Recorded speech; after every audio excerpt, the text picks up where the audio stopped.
Hey guys, this is Coach Michael Burt, the Super Coach, and there's been a lot of controversy over the last week about one of my former teams in Riverdale High School in a game they played against the Smyrna Lady Bulldogs in a consolation game, a third and fourth game, and it's really gotten to the point where it's got epic proportion. It's got national media exposure, and so many people, because I was a head coach there for a decade, assistant coach before that, have asked my opinion.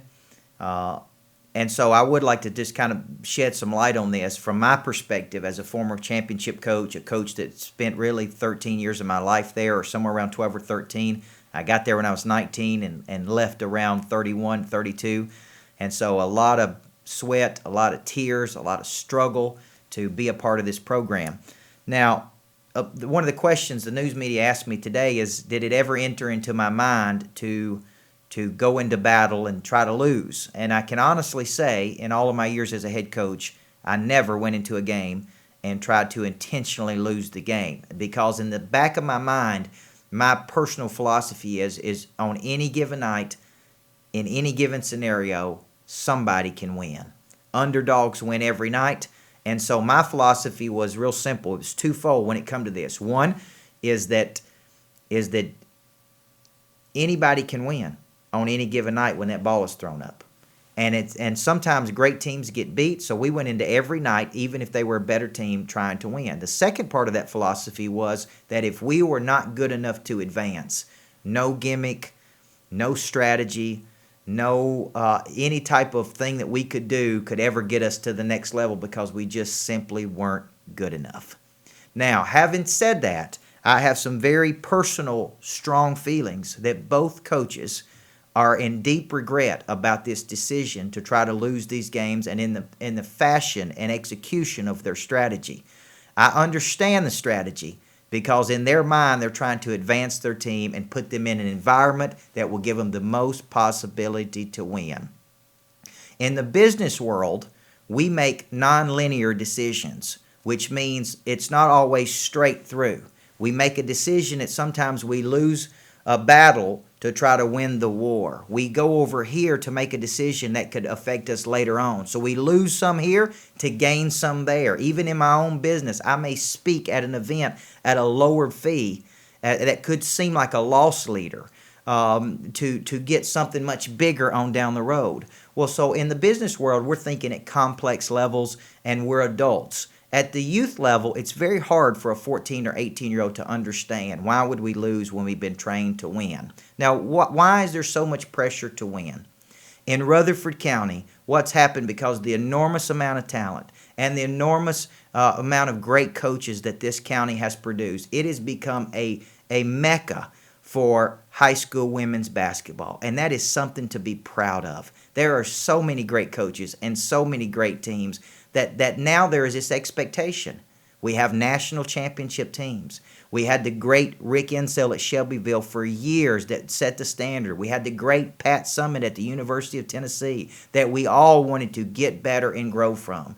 So the pressure is not necessarily from the principal. I never felt like my principal, Tom Nolan, was going to fire me if we didn't win a game or we didn't win a championship. At the end of the day, I think he cared about the kids, and he cared that we put a good, respectable product up there. So what happens is the coaches induce this pressure on themselves, and then they get emotional.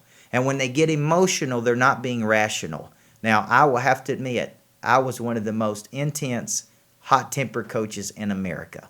A lot of people did not like that, but it was pure passion that was sometimes misdirected in the wrong places. So there were games that I was ejected from, and the personal guilt that I felt when I couldn't coach my team, that I thought they could lose because I wasn't there for them. So I think both of these coaches are both good men. They're of strong character. They influence young people in positive ways. They both made a mistake. They made a poor decision. That decision now has been played out all over the country. I have a 2.5-year-old daughter, and I would have no problem with my daughter playing for either one of these coaches. We all make mistakes. They're human. Okay? They come out, they ask for forgiveness, they move on, and we can let this whole thing go and chalk it up as a massive mistake that'll never be made again.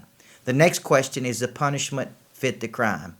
I think the fact that these coaches have endured personal embarrassment, the negativity on the social media mechanisms that are all over the country about these coaches, and it gives the media something to talk about over and over and over for different angles. So when you think about this, here's what I really want you to take away. These are two men. They're good men. They've got great teams. Smyrna has been known for great teams in the past. The 1982 Women's Basketball Championship. Riverdale has won multiple championships and went through great coaches. They are solid programs in a community that is thriving. So at this point, let's not look at just one mistake.